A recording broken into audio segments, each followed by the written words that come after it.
This is a Squiz Kids podcast. Your fresh take on what's happening in the world around you.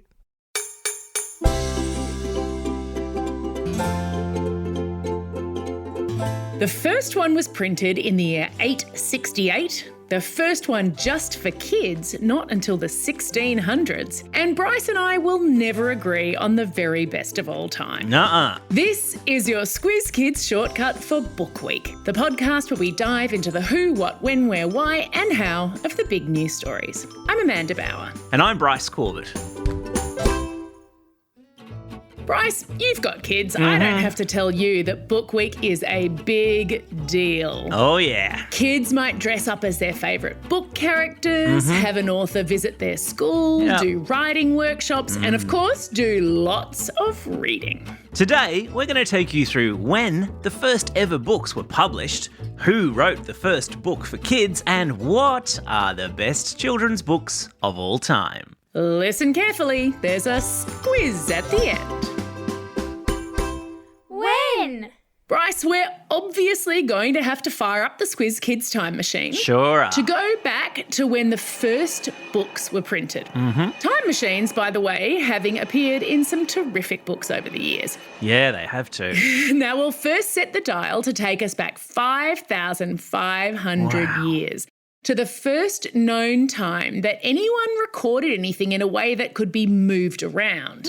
Humans had been painting in caves, for example, but this was the first time that someone had recorded symbols on a clay tablet in a place called Mesopotamia, which is occupied today by Iraq, Syria, Turkey, and Kuwait. Now, a clay tablet was quite heavy to carry around, but it would take another 3,000 years until the Chinese invented paper by pulping up mulberries, the hemp plant, old rags, and old fish nets to produce something that could be written on by hand. Wow. It took another 900 years or so until the Chinese came up with a way to carve characters into wood and then use those wood blocks to mechanically print with ink onto the paper. But the invention that most people think of when they think of printing books is something called the Gutenberg press. Yeah, that was named for its inventor, a German by the name of Johannes Gensfleisch zur Laden zum Gutenberg, sensibly shortened to Gutenberg. That's great. Good pronunciation. Oh, thank you very much. Gutenberg was a goldsmith and he came up with a system of metal printing letters that could be moved around to create different words. Right. In 1455, his press printed its first major book, the Bible. And as more people learned to read, other books started to be printed and sold. So Amanda, who wrote the first book just for kids? Who?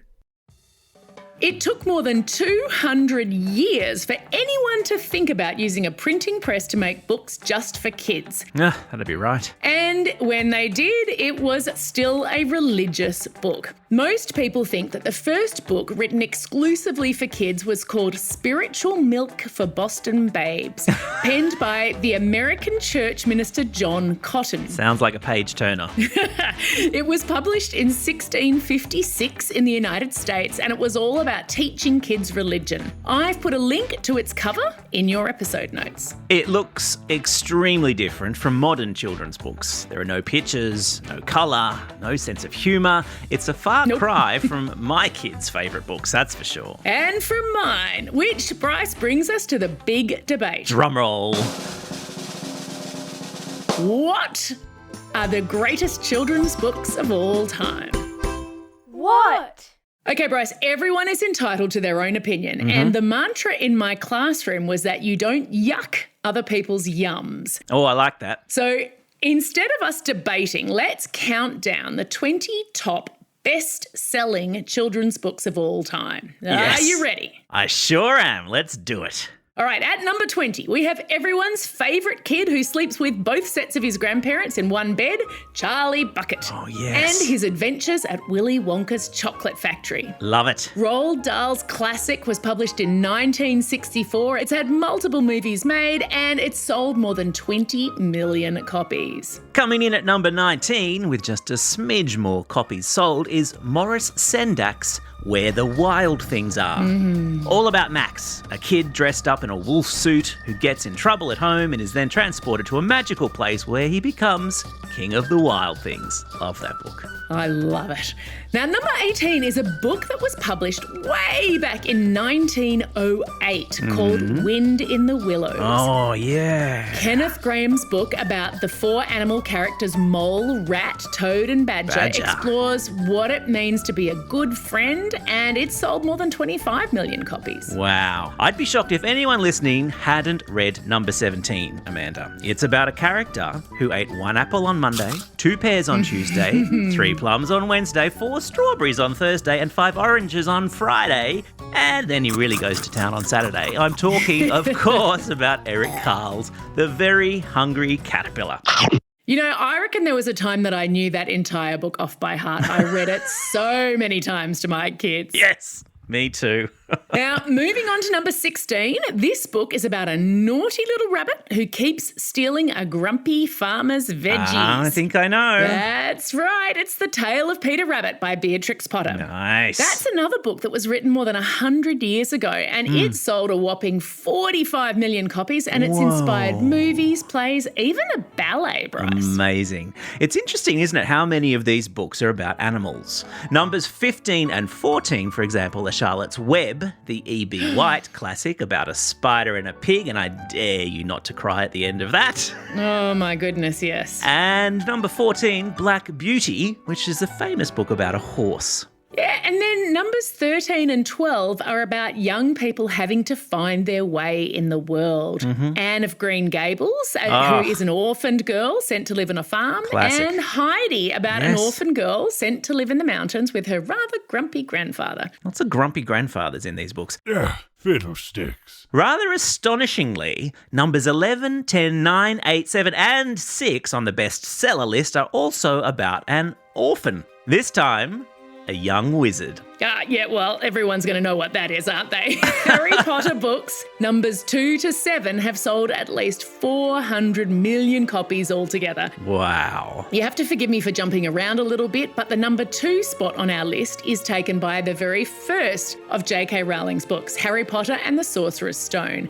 That sold 120 million copies all on its own. Incredible. Amazing. But let's go back to number 5, which was originally written in Italian back in 1881. It's about a wooden puppet who wants to become a real boy. I think I know what you're talking about. The Adventures of Pinocchio by Carlo Collodi. It sold more than 80 million copies. Just in front of Pinocchio is one of my favourites. The Lion, the Witch and the Wardrobe, the first book in the Chronicles of Narnia series by C.S. Lewis. I don't know about you, Bryce, but I still get just a little flicker of hope every time I open a wardrobe, just hoping there could be a magical world inside. Magical world.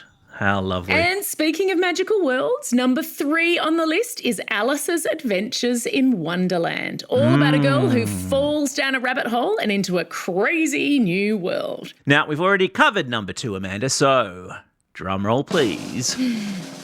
What is number 1? The best-selling children's book of all time, with an impressive 140 million copies sold and counting, is... Yes? The Little Prince. Originally written in French, Le Petit Prince, it's a book about a little boy who travels from planet to planet, seeking wisdom and also discovering that adults can be unpredictable and often downright unimaginative. Yes, they can. This is a book that has joy, friendship, understanding, but also sadness and loss. It's not a simple story. Not at all. I've put a link in your episode notes to a video of someone reading it, as well as some of the other books being read aloud. But Bryce, I do think there's one important thing we need to say. What's that? Well, the only books on this list that were written in the 21st century are the final 4 Harry Potter ones. Okay. Most of the books we've talked about have been on sale for 50 or 100, some even more than 100 years, which does help to explain why they've sold so many copies. So if your favourite book isn't on this list, it may well show up in a few more decades. In the meantime, though, it's worth checking out some of those oldies. There's a reason they've been been bought, read and loved by millions. My word. Time for the quiz. This is the part of the podcast where you get to test how well you've been listening. Question number 1. Name one of the ingredients the Chinese used to make the first known paper. Yeah, well done if you remember this. There were mulberries, the hemp plant, old rags and old fishnets. I wonder if it smelled. I reckon it would have. Question number 2. What was the main purpose of the very first known children's book?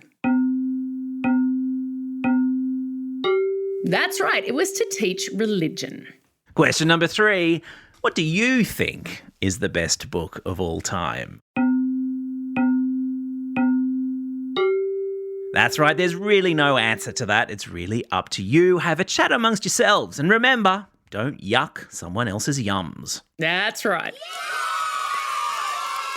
That's all we have time for today. Thanks for joining us as we explored the who, what, how, where, when and why of Book Week. Now get out there and have a most excellent day. Over